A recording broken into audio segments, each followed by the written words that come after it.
Mayong hapon, ang Butuan on News Update sa Butuan City Public Information Office.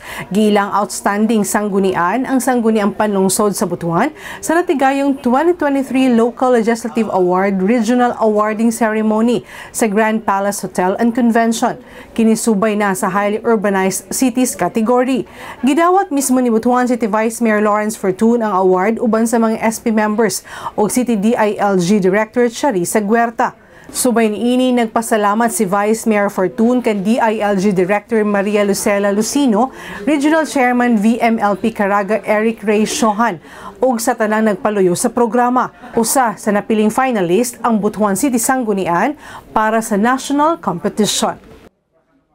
Sa laing balita, mapasalamaton si Mayor Ronnie Vicente Lagnada sa tanang department heads sa lokal nga panggamahanan sa Butuan sa natigayong Management Committee meeting sa Almond Inland Resort, Lunes. Kinitungod sa paningkamot sa tanan nga mahatag sa syudad sa Butuan ang kalidad nga serbisyo pinaagi sa insaktong plano ug hanay nga paggamit sa resources sa syudad.